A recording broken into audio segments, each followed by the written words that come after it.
Hello friends! Today I wanted to talk about the Voice of Lancelot speaker.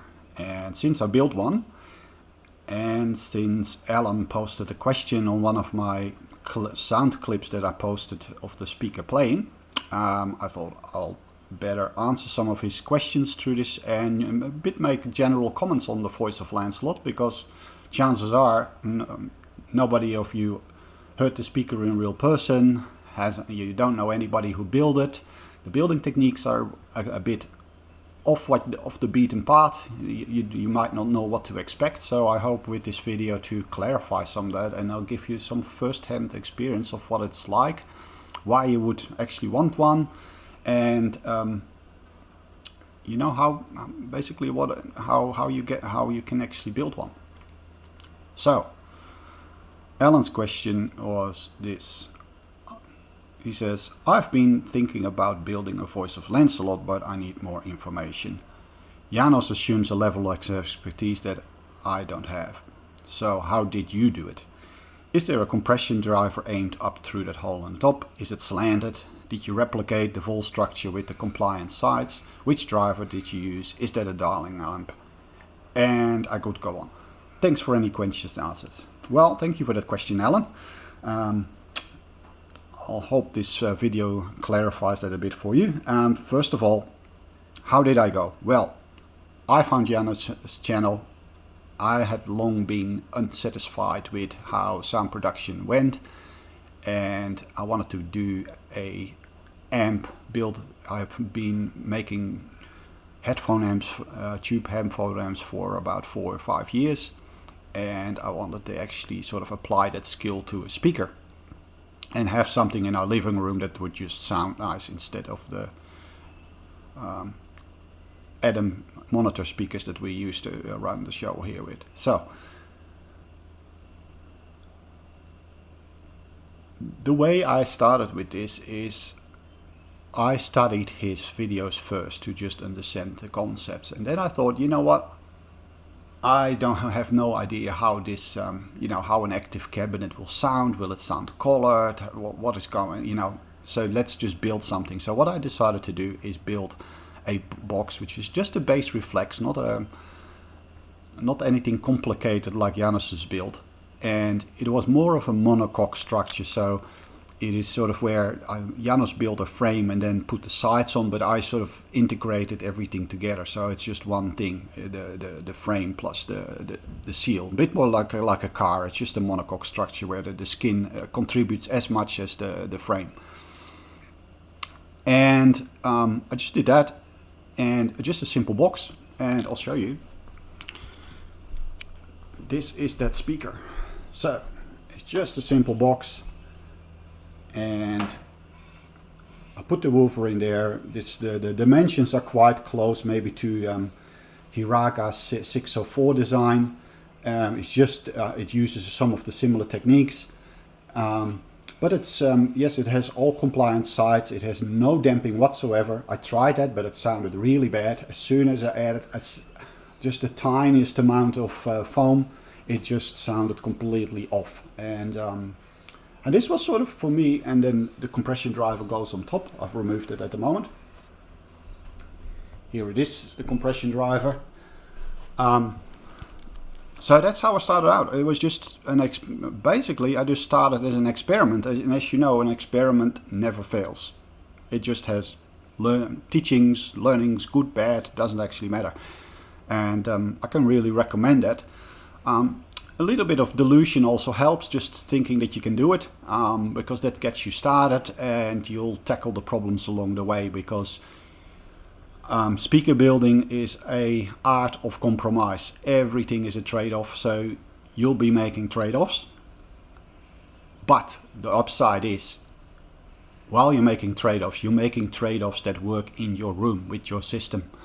And that's the biggest advantage that you can get, is that you have to be a lottery winner to get that right with speakers that you buy, because there you'll have to modify your room and your house to fit your speakers, and it's just silly. So where these speakers are far more they integrate just much easier. They don't fight your room. They just work with your room rather than against it, because it's like playing a guitar in your home. You're not going to modify your home to play a guitar in it. You just play the guitar.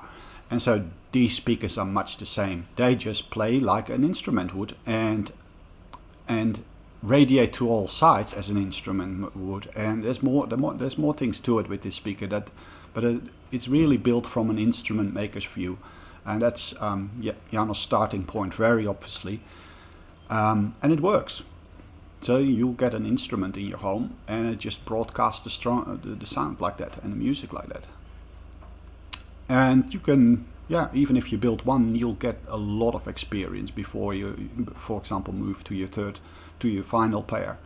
And that's what I'll be doing. After I've built now 2 prototypes, and the third one will be probably of far more expensive tone wood. Or I might even build a third prototype with a different idea. The first step to get there, though, is to get the drivers. So now that can be anything, but the one thing is you want a compression driver or something that is of high efficiency. So I would say 98 dB or better, and and it needs to cover a broad, very wide frequency range. So really, I think one of the secrets of the Voice of Lancelot is that it almost acts like a wideband driver, but with very high efficiency. Sort of these are like 108, 110 decibels per watt. And then you but you relieve them of the lows with using a woofer with a very low self-resonant frequency. So it can cover the range down to 20 Hertz easily.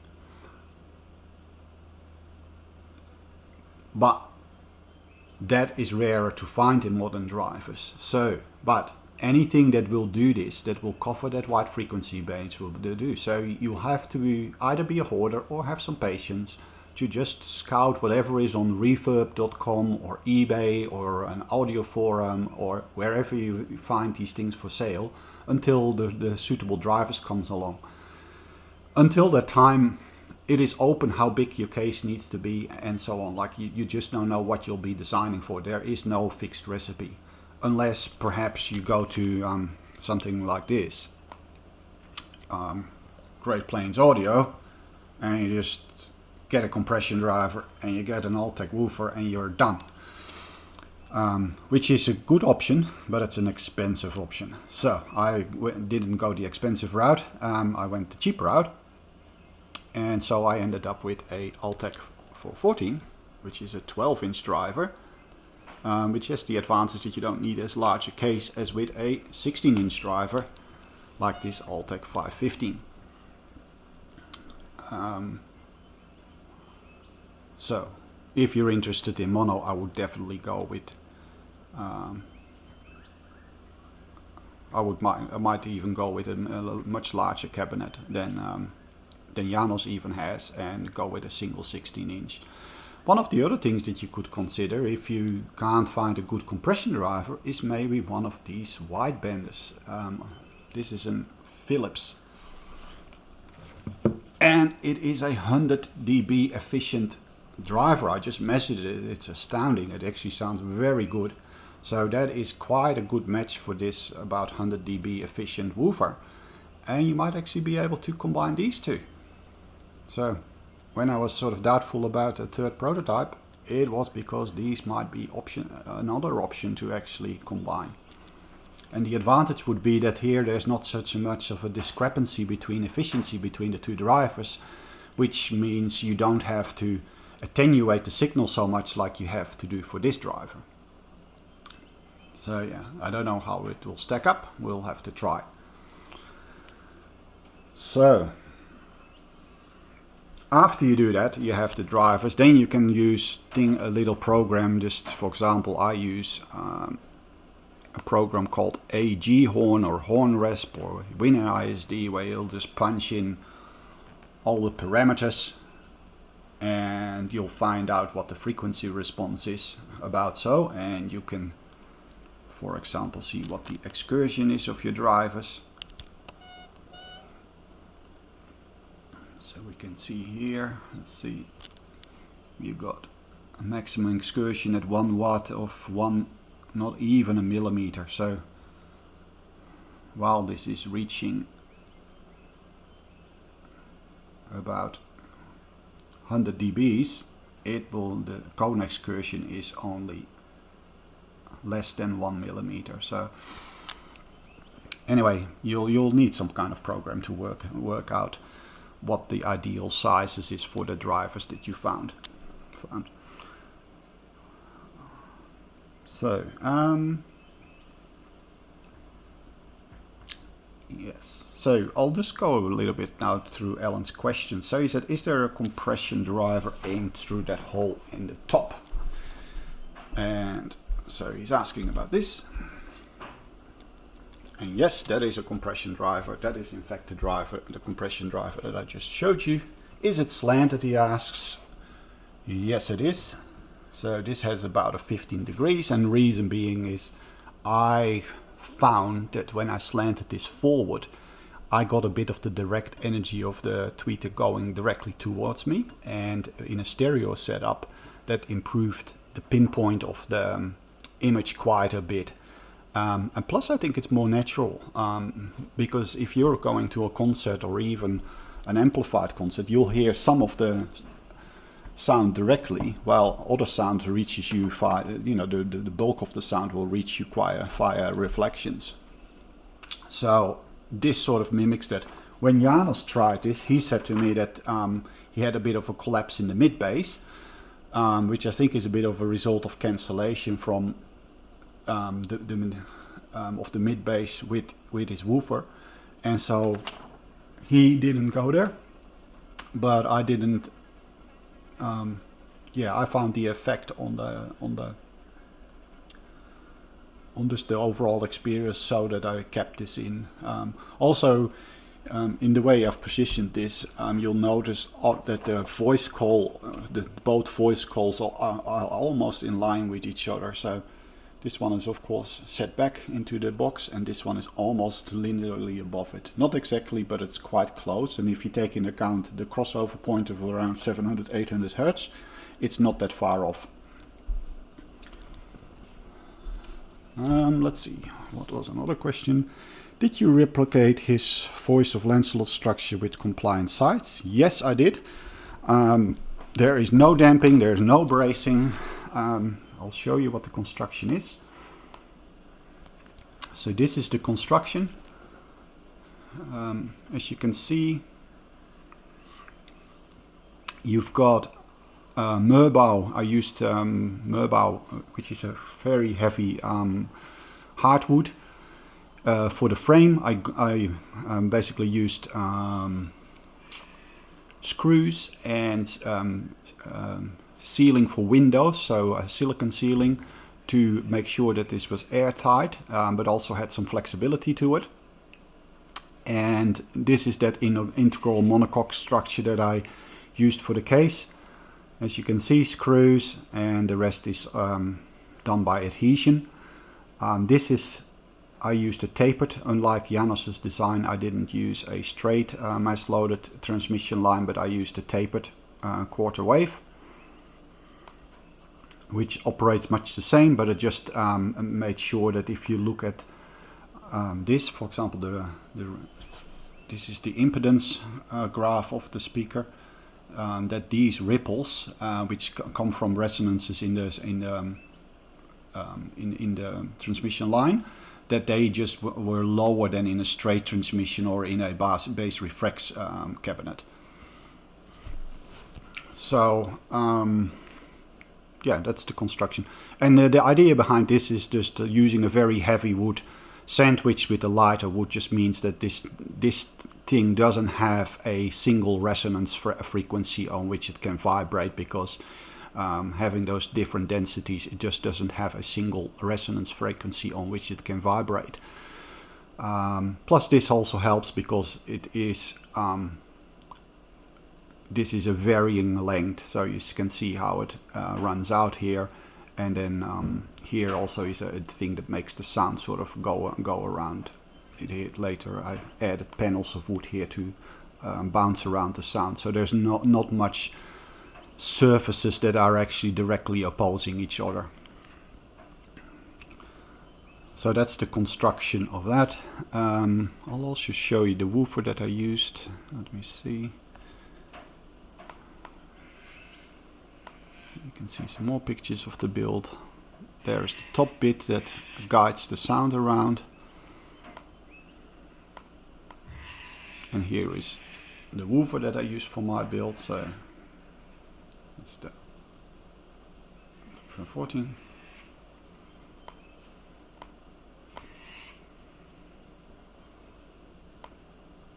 And that's the compression driver hanging into the case.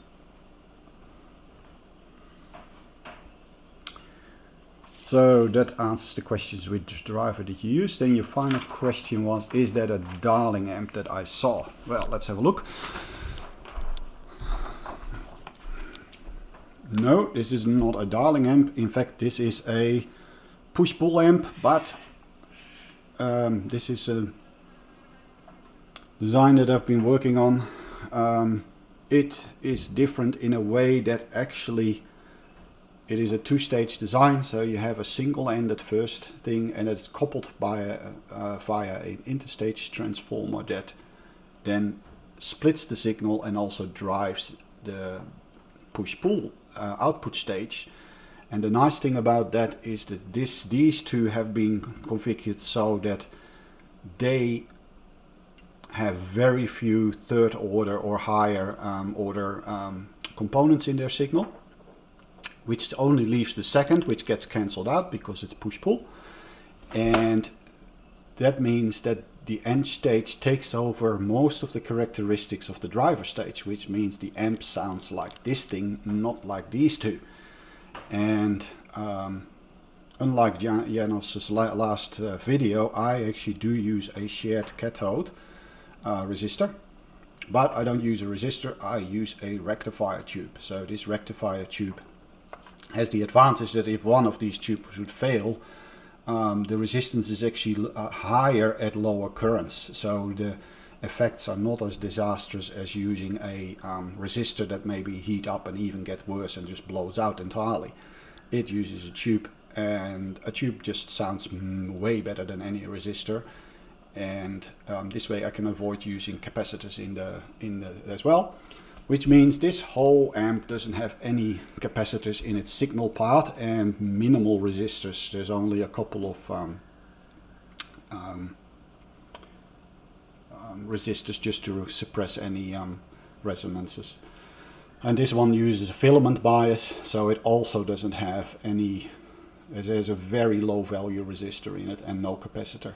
So that is this amp. It's not a Darling amp, so it is a push-pull amp that has a little bit more power. It's all directly heated. All these are directly heated tubes.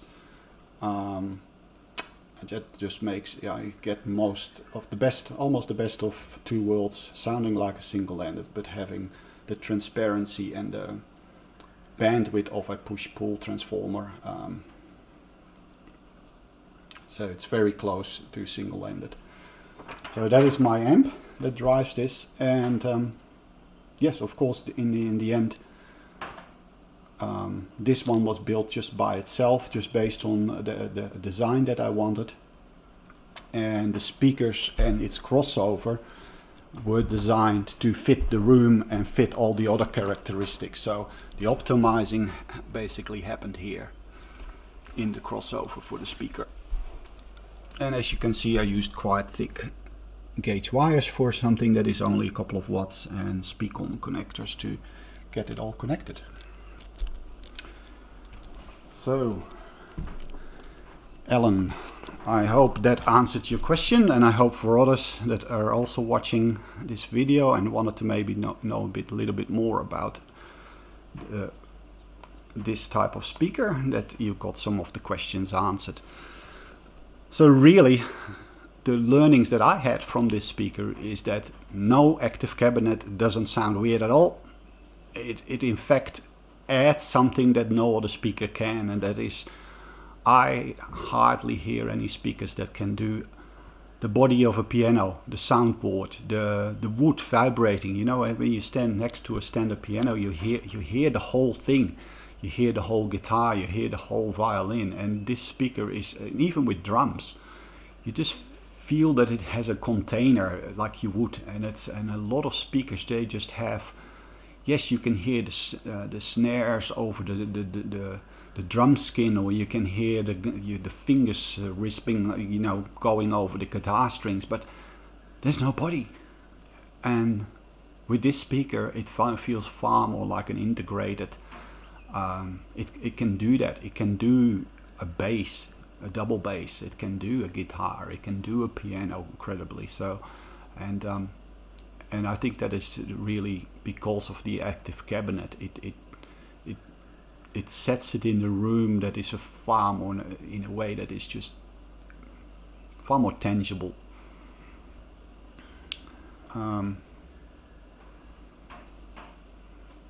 And let's see what else was there. So yeah.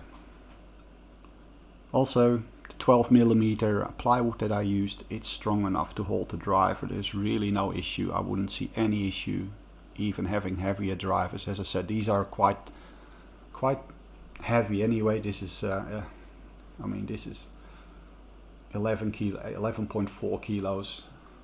This would be much similar, but I don't think it is an issue at all. I've not seen any bending. There's just no need to go for 24mm or 18mm. This 12mm is perfectly suitable. And I think if you would do anything, I would just go with guitar style bracing, even on the sides, if you would need more strength. Just act like you're building a guitar or a violin.